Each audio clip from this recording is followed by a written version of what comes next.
Bonjour, bienvenue pour une nouvelle vidéo des introductions aux runes. C'est Avdan Rekerson.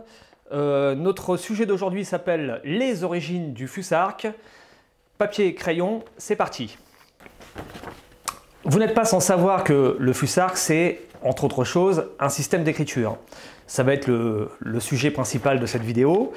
Mais ça n'est pas que ça, c'est aussi un système d'organisation fonctionnelle de signes, de caractères effectivement qui servent à l'écriture, mais aussi de signes magiques. Donc c'est quelque chose de très complet. Surtout, le point principal aujourd'hui, ça va être l'origine du Fusark en tant que système d'écriture. C'est une histoire passionnante, vous allez voir ça. Avant d'attaquer avec l'histoire des écritures, dont fait partie le Fusark, il y a une précision extrêmement importante qu'il faut connaître et qu'il faut intégrer. C'est le mot Fusark en lui-même. Tout d'abord, d'où vient-il? C'est un mot qui est composé des 6 premières runes du système. Donc on ne parle pas d'alphabet runique, on parle de Fusark. L'alphabet, c'est pour tous les autres systèmes d'écriture. Les runes organisées dans le système sont appelées Fusark. Voilà, c'est le terme générique, il est inutile d'ajouter le terme d'alphabet ou quoi que ce soit d'autre. Ensuite, très important, il faut savoir que quand on est francophone, on tombe assez facilement, quand on étudie les runes, dans un certain nombre de pièges. Le simple mot Fusark, en fait, présente 2 difficultés pour nous autres. Tout d'abord, on ne dit pas Futark, on ne dit pas Fusark, on dit Fusark. Alors, le mot Fusark est composé des 6 premières runes donc, du système. La deuxième, Uruz, se prononce OU, non pas U. On parle de langue germanique ancienne, ce sont des langues qui n'ont pas grand-chose à voir avec le français moderne, et donc il faut s'adapter à la réalité phonétique de chaque caractère. Ensuite, la troisième rune du Fusark, que vous voyez ici, elle se prononce un peu comme l'anglais thing, on doit donc prononcer Fusark. C'est quand même extrêmement important parce que si on dit Futark ou Fusark, déjà on commet des erreurs de prononciation sur 2 runes et ça c'est déjà extrêmement important quand on veut plus tard travailler sur des talismans ou sur des textes. Si on n'a pas le bon son pour le bon caractère, évidemment on est condamné à faire des erreurs. Ceci dit, nous allons revenir maintenant au vif du sujet. Le Fusark en tant que système d'écriture est l'héritier de l'alphabet phénicien, c'est-à-dire le premier alphabet, qui est une invention absolument géniale qui a été faite il y a un petit moment déjà, ça doit dater de 1200 avant Jésus-Christ. Et ce système alphabétique est une invention géniale en ce sens que on abandonne donc les caractères, les idéogrammes, c'est-à-dire un signe correspondant à un concept, pour inventer un système d'écriture où un signe correspond à un son. C'est un système phonétique, plus précisément un système consonantique parce que c'est une spécificité des langues sémitiques. Ce sont des écritures qui n'ont de signe que pour les consonnes. On déduit les voyelles dans le texte. Les voyelles seront inventées plus tard, en Europe très probablement d'ailleurs. Alors, ce système-là est absolument génial. Évidemment, ça simplifie l'écriture puisqu'on réduit le nombre de caractères.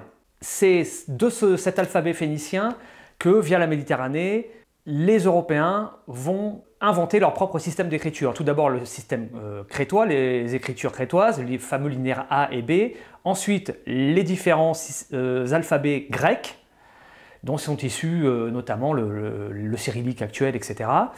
Et puis, plus à l'ouest, après, on va avoir notamment une population qui va adopter un système grec qui va l'adapter à sa langue, avec des influences phéniciennes aussi. Ce sont les Étrusques. On va y revenir sur ces gens-là, parce que leur système d'écriture est l'une des origines majeures du Fusark. Avant de revenir donc à l'Étrusque, il faut évoquer 2 théories qui ont été discutées ces dernières décennies, ces derniers siècles, sur l'origine du Fusark. On a émis notamment la théorie d'une influence grecque sur le Fusark, mais ça pose des problèmes de chronologie d'une part, ça impliquerait que ce sont les Goths qui auraient été à l'origine du Fusark, et là on a des problèmes de chronologie, donc je viens de le dire, mais aussi l'archéologie contredit totalement cette théorie, puisque les plus vieilles inscriptions runiques ne viennent pas de cette région-là du tout. Donc aujourd'hui, le consensus s'est fait pour une origine plutôt étrusque du système qui va donner le Fusark, et aussi d'une bonne partie, d'un bon nombre de caractères du Fusark. Alors, les Étrusques maintenant, là on est vraiment dans le cœur de notre sujet. De quoi parle-t-on? Les Étrusques sont une population qui n'est pas indo-européenne d'ailleurs, qui vivait dans le nord de l'Italie, la plaine du Pô et les contreforts des Alpes. Pour ce qui concerne l'écriture, l'alphabet étrusque, le premier d'entre eux doit dater de moins 700 avant Jésus-Christ, où il avait à cette époque 26 caractères. 300 ans plus tard, il va évoluer, il n'aura plus que 20 caractères, et c'est cet alphabet étrusque dit classique qui va être à l'origine d'autres systèmes d'écriture, notamment un qu'on connaît très bien, c'est de cet alphabet étrusque à 20 caractères qui est issu directement l'alphabet latin, puisque ce sont les Romains notamment et tous les peuples de la péninsule italique qui vont reprendre cet alphabet. Voilà, donc on a déjà l'un des héritiers de cet alphabet étrusque.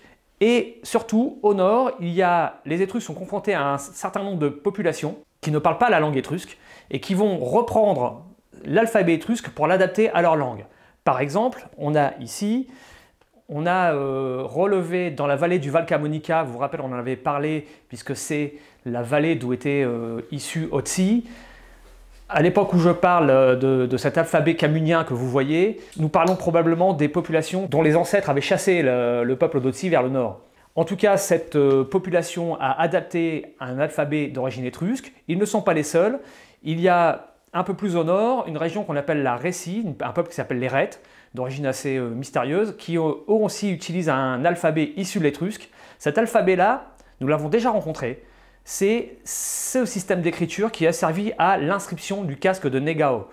Vous vous rappelez, c'était dans une vidéo précédente, le très important casque de Négao dans notre sujet, a été écrit avec cet alphabet issu de l'étrusque, adapté à la langue rhète, plus proche apparemment de la langue germanique ancienne. Maintenant qu'on aborde la Rhétie et le peuple des Rhètes et leur alphabet, il faut revenir à la géographie parce que ça c'est extrêmement important. C'est dans cette région-là, ou peut-être plus au nord, que des Germains vont entrer en contact avec les Rhètes et notamment leur système d'écriture. On sait que en moins 250 avant Jésus-Christ, peut-être même avant, puisqu'on sait que le casque de Négao peut remonter à moins 400 avant Jésus-Christ, des Germains utilisaient déjà ce système d'écriture pour transcrire leur propre langue. Effectivement, quand on voit sur la carte la zone de peuplement des Rhètes, ils sont en contact direct avec la Germanie. Il y a notamment les Marcomanns qui sont leurs voisins septentrionaux. On a les Quads un peu plus à l'est. Donc c'est une population qui est directement au contact de la Germanie. Surtout, ce qui est important dans l'histoire de l'origine du Fusarque, c'est que vraisemblablement, un siècle ou deux avant Jésus-Christ, des Germains vont s'inspirer du système alphabétique de cet alphabet pour organiser leurs propres signes runiques. C'est-à-dire qu'ils vont placer les runes qu'ils utilisaient dans un système inspiré de l'alphabet. Ils vont en même temps emprunter un certain nombre de caractères issus de cet alphabet rhétique auxquels ils vont donner une signification ésotérique. Et c'est ça qui va faire le Fusarque, c'est-à-dire que ça va être plus qu'un système, plus qu'un simple alphabet, donc plus qu'un système d'écriture pour transcrire les sons de leur langue, ça va être aussi un système d'organisation de signes magiques. Et c'est ça qui fait la spécificité du Fusarque en tant que système d'écriture, c'est que ça n'est pas seulement un système d'écriture, c'est aussi un système magique. Et tous ceux qui ont travaillé un peu sur les runes et qui connaissent un peu le Fusarque savent à quel point le système est absolument génial. On va pour l'instant rester donc dans cette région du nord des Alpes, donc de cette région de contact entre Germains et Rhètes, parce qu'il y a un sujet aussi qui est très important à savoir, c'est que c'est les circonstances qui ont fait que ce Fusarque va se diffuser justement dans le monde germanique. Il y a une série d'événements qui vont se passer entre moins 115 et moins 101 avant Jésus-Christ. C'est l'éruption en Europe des Cimbres et des Teutons. Là, nous touchons à l'une des plus vieilles histoires du monde germanique. C'est assez bien documenté par les auteurs romains notamment, puisque Rome va être confrontée là, pour la toute première fois aux terribles Germains, et c'est la première fois, mais pendant des siècles, ils vont être confrontés à ces populations qui vont leur poser énormément de problèmes. C'est-à-dire qu'en 115 avant Jésus-Christ, dans la région de Hanovre et dans le Jutland, apparemment une série de raz-de-marée, on ne sait pas exactement ce qui s'est passé, va chasser de leur territoire, sur le littoral, des peuples dont vous avez forcément entendu parler, ce sont les Cimbres et les Teutons. Donc des Germains qui, dépossédés de tout, vont partir vers le sud pour conquérir de nouvelles terres. Alors, leur errance va les amener dans un lieu que les anciens appellent Noreia, aujourd'hui la ville de Neumarkt, où une première armée romaine va être confrontée à environ 80 000, 100 000 Germains et va être totalement éradiquée.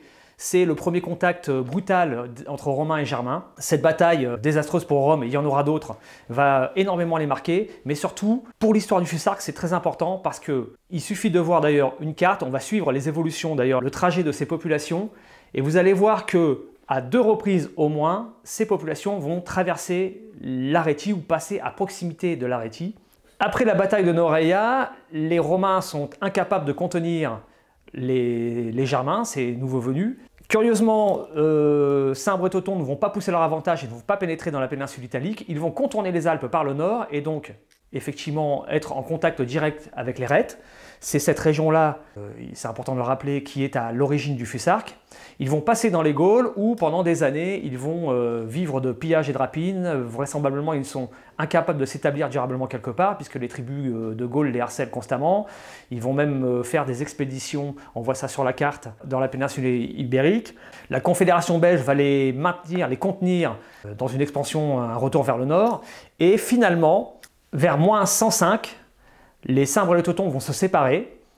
Les Teutons vont se diriger vers Aix, aujourd'hui Aix-en-Provence, et vont rencontrer là, puisqu'ils rentrent de nouveau dans l'ère d'expansion des Romains, ils vont rencontrer un général romain absolument génial, Marius, qui a rénové, après le désastre de Noreia, les légions romaines. Et là, pour les Teutons, c'est une véritable catastrophe. Ils subissent un véritable désastre militaire. La légende raconte que face à ce désastre, les femmes se suicident en masse pour éviter l'esclavage.